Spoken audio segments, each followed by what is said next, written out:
The best people, the most accomplished people are going, come on, we're not adapting. We don't have a strong enough vision. We don't have enough verve. We're not speaking to new realities.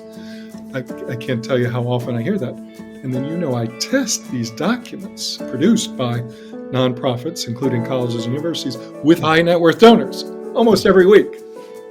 What do you think I'm hearing? 1950s, where are you? What decade are you in? This is the post-Mad Men era. We don't think this way anymore. Welcome to the Abundant Vision Fundraising Podcast. Whether you are a seasoned professional or a first-time fundraiser, we have the advice you need to take your next step toward major gift mastery. I'm your host, Tom Dauber, President of Abundant Vision Philanthropic Consulting. We are back for the third and final part of an epic conversation with a real thought leader in fundraising, Jim Langley, President of Langley Solutions. Let's pick up where we left off with Jim. So it won't be a surprise to you, Thomas, that when we do customized on-site training and when I interview the frontline staff talking about the gateways and barriers to greater performance, what is it that they identify as the greatest limitation to their greater performance? The lack of major gift-worthy concepts. Yes.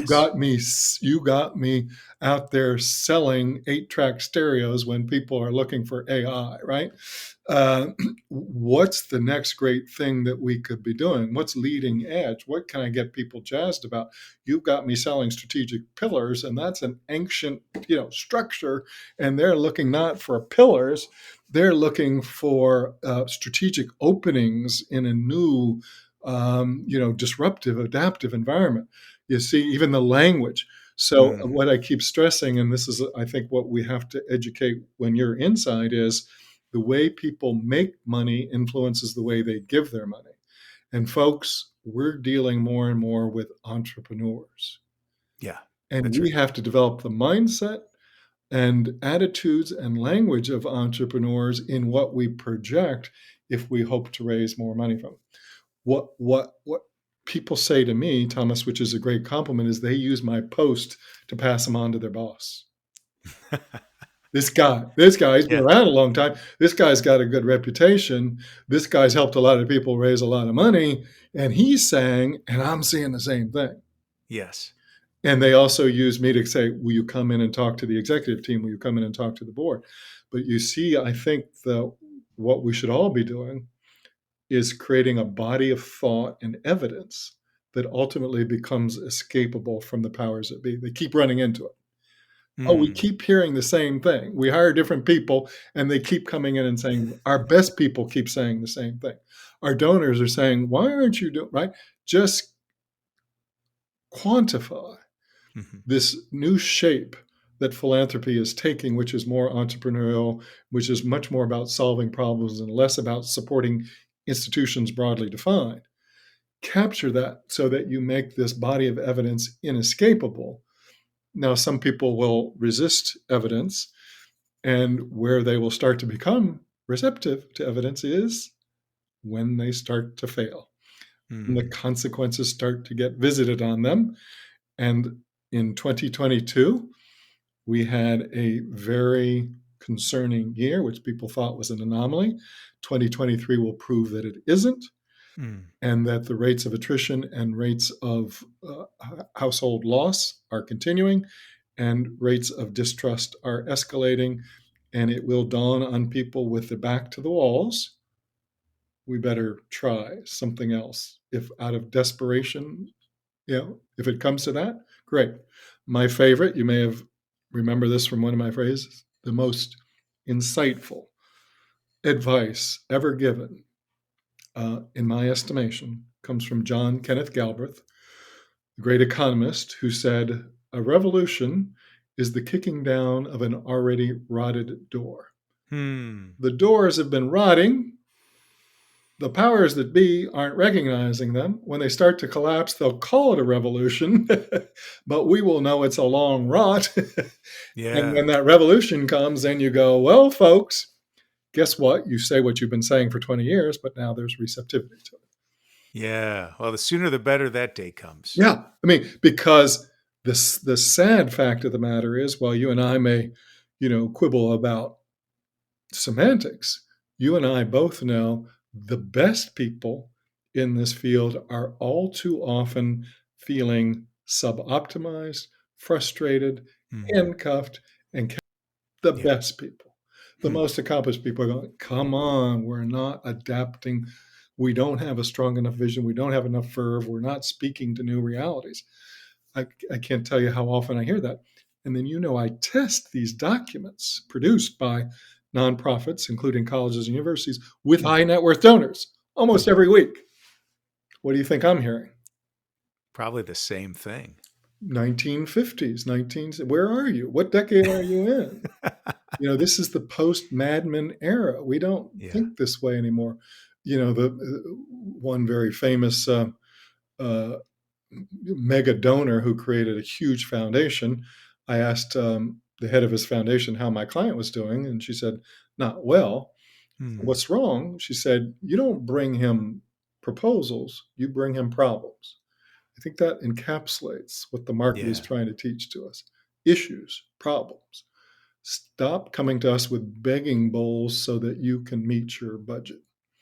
Well, that gets us, to something I commented on of yours this past week. I mean, that sounds like the difference between charity and philanthropy right Yes, there. bingo. Yeah. Bingo. That's the paradigm. And then, it's so interesting, Thomas, that we don't often know our history. So you go back to John D. Rockefeller, who's considered by historians and by people who study philanthropy as Hmm. the most significant thinker in the early 20th century. And it's John D. Rockefeller who says, I'm tired of charity. I want to get at the root causes of the issue. I want, and he or somebody around him coins the term of scientific giving. And how do you make giving scientific? You start to gather evidence. And what I'm struck by is so many people don't realize that Rockefeller and the superstructure he built around him to create scientific giving was the basis of social science. That's where that term came. That's Hmm. where that concept, let's study humanity, let's study poverty, let's study racism, let's study women without opportunities, let's study these things and figure out how to bust them up. And that started in the early 20th century. And here we are more than a century later and haven't understood that charity will always remain because people will always be empathetic. Hmm. But big investment is made in the name of getting at the root causes of issues and chipping away at what seem to be intractable problems. That's how, when you address that's how you start to command very significant giving. Oh, that's well observed, Jim. Yeah. I You know see we've that, got. right? That you work with an entrepreneur who can, Mhm. and you speak that language. We're on the cusp. We'll watch them light up. Oh, and it's all fraught with problems. It's all gnarly. Just gets them more excited versus that Yeah. rah rah. Everything's great, and just give us a lot of money so we can keep on keeping on. They go, Hmm. huh? Or endowment. That's one I love. Help us build. Oh, good. Lock up energy, lock up resources. So you have a rainy day fund. Oh, good. That's what I was put on this earth for. Tom Dauber here for Abundant Vision Academy. Are you a nonprofit leader who's new to fundraising? Are you feeling crushed by your fundraising goals and not sure how to find success? My online class, crafted from my 25 years of experience and more than 5,000 donor meetings, Abundant Vision Academy will give you the confidence and understanding you need to start building relationships with donors and having gift discussions in just 110 minutes. You'll get 14 videos covering all the topics you need to find success in fundraising. You can take it at your own pace and can watch as many times as you'd like. This is one of the best deals in fundraising continuing education you can get today. To make sure you get off to a strong start in 2024, I'm offering a 50% discount to anyone signing up for my course this spring. That's a $375 value. Enter the coupon code SPRING2024 at checkout to claim your 50% discount. That's Spring 2024. Head on over to thomas-dauber-s-school.teachable.com and click on Abundant Vision Academy to get your discount today. The link is in the podcast description. Well, I know we've got 10 minutes left. You've got a hard break here. I've got a speed round of questions I'd like to ask everybody. So we'll try to get through them quickly. If we don't worry about it. I'll do my best. Is there an organizational problem you've experienced while VP or even as a consultant that you've been able to solve as a leader that you're particularly proud of? Yes. I mean, I would say that the organizational problem is a lack of self-knowledge, that decisions are not that what people think are rational decisions are not. So when we find a leader who's locked into a decision-making mode that is based on something that early life taught him or her, when we help them understand that they're filtering information through something idiosyncratic, if we can get them to understand who they are, they start to make decisions much more objectively. So I think that's the new frontier, Thomas, is it isn't better fundraising technique. It isn't even better institutional strategy. It's getting leaders to understand who they are so they make decisions more strategically and objectively, and they understand what's preventing them from doing that. Fear, apprehension, all those early life adaptations we all make to in that sort of early program self. We have to deprogram ourselves so that we see greater potential going forward. This is almost a universal human condition. So I think I'm proud of taking the field into this more emotionally intelligent, more psychologically astute level so that both we understand, decision makers understand themselves, and thereby understand the psyche of donors and the psyche of giving. Oh, wow. That's fascinating. What issues, besides the ones we've discussed already, are you seeing emerging in the fundraising world that concern you? It is I saw a survey yesterday, and I think it was, I can't remember, Pauline, somebody, I follow her, she's quite good. 70% of nonprofits have open positions, 70%. This is a symptom of a larger disease. So what does it concern me is the larger disease. What is the larger disease? This collective mistrust in the overarching paradigm of traditional fundraising. It's this, why do I want to go back into a place that does the same things? It's almost your opening question is, what do you say to people who are on these? And so the real issue is we as a society are seeking new compacts, new ways of working together to address issues of common concern. We're rejecting the traditional methods, modes, structures, and we're searching for new ways, and very few people are getting it. Too many places are acting like an institution when the world wants them to act like a cause. Too many are acting like a place that you should give to when people want them to act like a place to give through. Too many are acting like you give, we decide, and more people are saying, no, we decide and we do this together. We decide together and we make things happen together. They're not getting the big epochal change. Yeah, for sure. What was the most meaningful gift you've ever facilitated, and why was it so important to you? Oh gosh, it's sometimes people will say it's the biggest gift, but it's not that way to me. It's very often the person who gave most generously within their means or gave for a reason that was surprising. So the gift at the time, I think, was maybe $10 million. In today's terms, it would probably, if you did a multiplier, a cost of living kind of thing, $20 to $25 million. And it was anonymous. It was to honor somebody else. And the reason he gave it, the person being honored was a great man who had accomplished great things. But the reason he gave it was because this man had befriended him when he was a freshman at Georgia Tech, was dirt poor, had not a single change of clothes, had to wash the same clothes, natively smart, had a kind of hickish accent, and he gets befriended as a terrified freshman, isolated alone by a senior classman who's got some innate, intuitive skills, and befriends this guy and puts him at ease, goes to the dean of students, says this guy has no money. And the dean of students uses a kind of an emergency fund to buy him a couple extra changes of clothes. He takes that kid that might have run and keeps him and embraces him. But he's the big man on campus. He goes on to this great business career and political career. And this man never forgets. The poor kid never forgets. Oh, and so here's what I see, Thomas, is the powerful alumnus and I go visit him. And this man has built an empire, a media empire, and go to him. And he says, we want to honor this gentleman by naming the business school. And he looks at the volunteer and he says, just tell me what you need.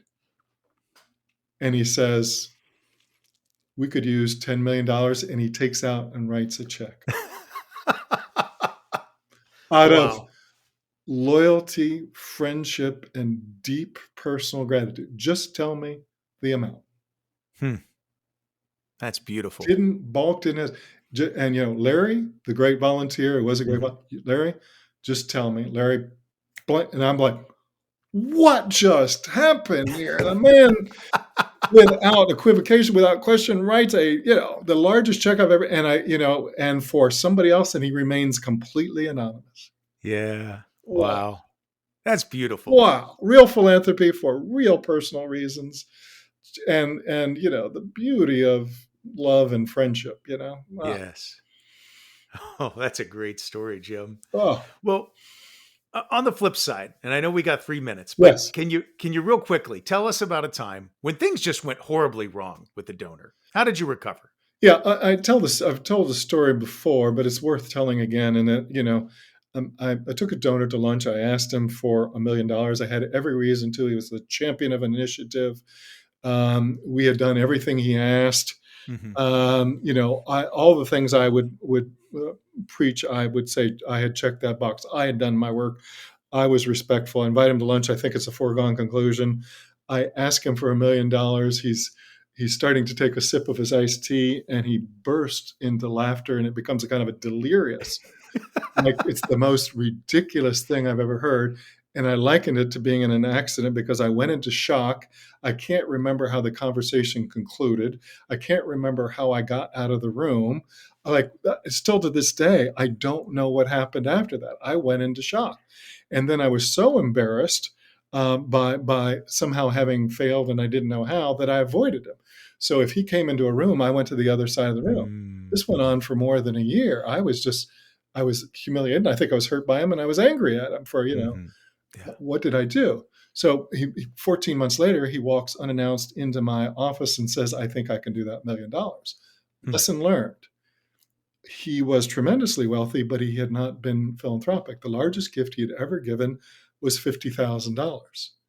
I jumped him 20 times that. Lesson learned? Yeah. Before asking anybody for a sum of money, look at the largest gift they've given anywhere and in the last couple of years, and be careful about trying to jump them too far, too quickly. Yeah. That's a great lesson, Jim. That's a fantastic lesson. Not those ranking systems that say what they're capable of. Look at their largest gift anywhere and understand that people step their way up to larger levels of giving as they get comfortable.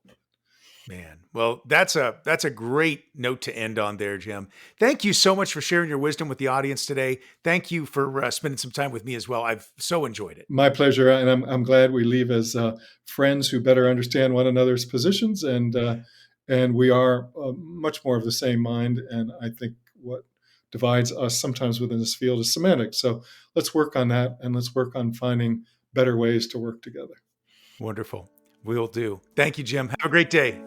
All the best to you, Frank. Thank you for what you're doing. As always, I'm your host, Tom Dauber. Thank you for joining me as we journey together toward major gift mastery on the Abundant Vision Fundraising Podcast.